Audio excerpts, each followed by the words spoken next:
দুর্যোধন ছিল আমার ভান্ডার ঘরের অধিকারী, যেমন তাই না ধন সম্পদ কারণী হওয়ার জন্য নহর বাত নহর ভানি নহর বাত নহর ভানি অহে কৃষ্ণ গুণমণি, আমার চেয়ে তুমি ভালো জানো, আমার চেয়ে তুমি ভালো জানো। একদিন শকুনির কাছে গিয়ে বলে, মামা আমি ঘুম গেলে চোখ কাটিলে ঘুমানো ধরে, বাথাইলে ফেট নপরে, বড় জ্বালায় আসি আমি তোমারে বুঝাই, কেমন করে এই ধন সম্পত্তি আমার কাছে আনবো, এই কথাই আমায় বলো চাই। তখন শকুনি বলল, বাগিনা এটা 2 মিনিটের কাজ, বাগিনা এটা আমার 2 মিনিটের কাজ। হয়তো তুই তাদেরকে কি করবি, ভাষা খেলায় ডাক, কেমন তাই না? আহা, তখন পাশা খেলা খেলার জন্য সর্বনাশা পাশা খেলার নিমন্ত্রণ করিল, সর্বনাশা পাশা খেলার নিমন্ত্রণ করিল। এখন আমার ভগবানের চক্রধারীর চক্র কিন্তু কেহ দাদা বুঝিতে নারিল। তখন দুর্যোধনে চক্র করে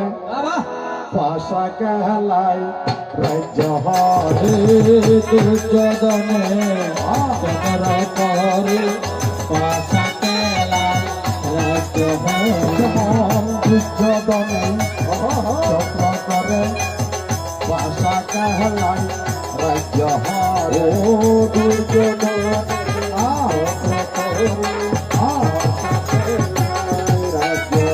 তারা পঞ্চব্রাতা বনে গেল, শত হস্ত তাতে ভাই, তারা পঞ্চব্রাতা বনে গেল, শত হস্ত তাতে ভাই, তারা 12 বছর বনে ছিল, 1 বছর জ্ঞাত রইল, 12 বছর 1 বছর জ্ঞাত,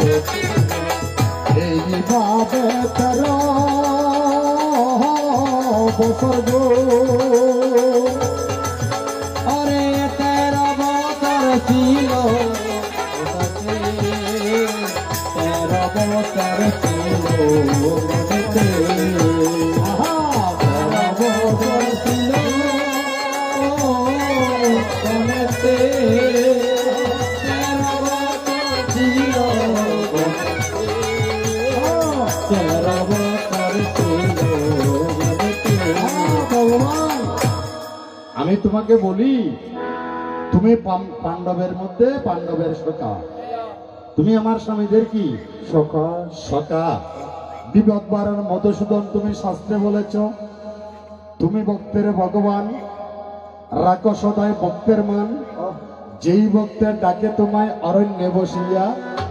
ভক্তের অন্ন যোগাও তুমি মস্তকে করিয়া,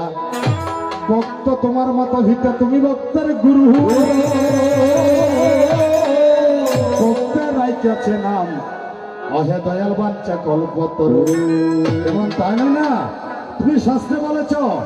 আমার স্বামীরা যখন এই চক্র করে ভাষা খেলার মধ্যে বারে বারে হারিয়ে যাচ্ছে, যুধিষ্ঠির বাহু তুলে তোমাকে স্মরণ করে, ভীম তোমাকে স্মরণ করে, তোমার আদরের বোনের জামাই মহাবীর অর্জুন তোমাকে ডাকিতেছে, হে কৃষ্ণ করুণা সিন্ধু দীনবন্ধু বিশ্বপথে গৌবেশ গুলিকা কান্তরা কান্ত নমস্তুতে। ভাসভাইয়ে তোমাকে কি করেছে, তারা ভাসভাইয়ে তোমাকে অদূর নয়নে অশ্রু জলে কান্না করে ডাকিতেছে, কিন্তু তুমি ভগবান তাদেরকে যদি দেখা দিতে, ভাষা খেলায় যদি আসতে, আমার পঞ্চস্বামী কোনদিন হারিয়া না যাইতেও, আমার পঞ্চস্বামী কোনদিন হারিয়া না যাইতেও, কেমন তাই না? আবার এই কুরুক্ষেত্র রণাঙ্গনে পাণ্ডব কুলার কৌরব কুল ধ্বংস নাহি হত, পাণ্ডব কুলার কৌরব কুল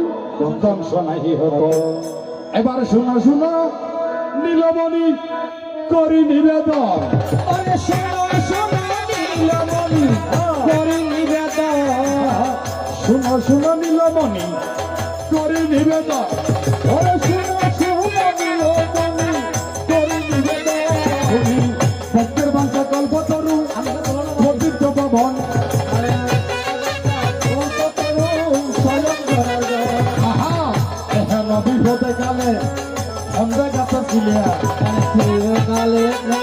ভগবান কোন জায়গাতে ছিলে তুমি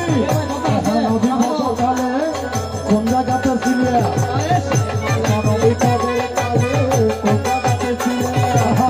আমার ভক্ত স্বামী কান্দিতেছে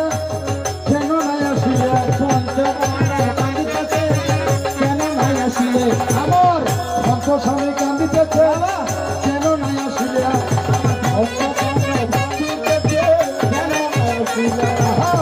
তার বাড়িতে ছিলে তুমি ওরে দয়াল হরি ওরে কার বাড়িতে ছিলে তুমি ওরে দয়াল হরি তার বাড়িতে ছিলে তুমি ওহে দয়াল হরি ওরে কার বাড়িতে ছিলে তুমি ওরে দয়াল হরি তবে নাই আসিলে কি কারণে আমি জিজ্ঞেস করি ওরে নাই আসিলে কি কারণে আমি জিজ্ঞাসা করি তোমার কারণে বিপুল ধ্বংস হইয়া গেল ওরে তোমার কারণে সবকিছু ধ্বংস হইয়া গেল তোমার কারণে বিপুল ধ্বংস হইয়া গেল ওরে তোমার কারণে বিপুল ধ্বংস হইয়া গেল মহাভারতে সেই কথা প্রমাণ হইয়া গেল মহাভারতে সেই কথা প্রমাণ হইয়া গেল আমি সর্বপ্রথম একটা কথা তোমায় জিজ্ঞেস করি ও তুমি মন্দিরে বসে শুনো বলল কবিহারি তুমি মন্দিরে আমার কথা তো তোমরা তো অবশ্যই বুঝতে পেরেছো অর্থাৎ আমার স্বামীরা যখন বিপদে পড়েছে আমার স্বামীরা তোমার পরম বন্ধু কেমন তাই নয় না যখন বিপদে পড়েছে তোমাকে অশ্রু জলে কান্না করে ডেকেছে তুমি শাস্ত্রে বলেছ ভক্তের ভগবান ভক্তের কাছে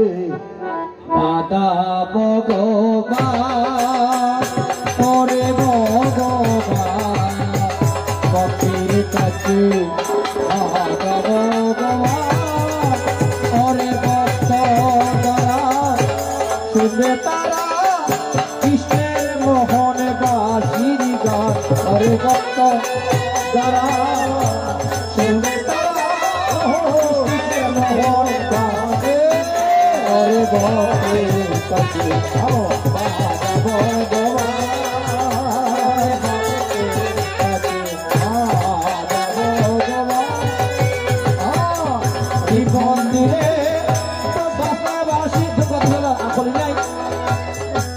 মন্দিরে বাসি শুনে ভক্ত সকলে অবকেরা শুনতে পাই না মোহনবাসী বাড়ি মন্দিরে সকলে অবকেরা শুনতে পাই না মোহনবাসী আরে মনে মতো তারে কৃষ্ণের বাসির গান ওরে মনে মতো ভক্ত কৃষ্ণের বাসির গান ভক্তের কাছে ভগবান ওরে ভগবান ভগবান ওরে ভক্ত যারা শুনবে তারা কৃষ্ণের মোহন বাসির গানের ভক্ত যারা শুনবে কৃষ্ণের মোহন বাসির গানের ভক্তের কাছে তারা ভগবান ভক্তের কাছে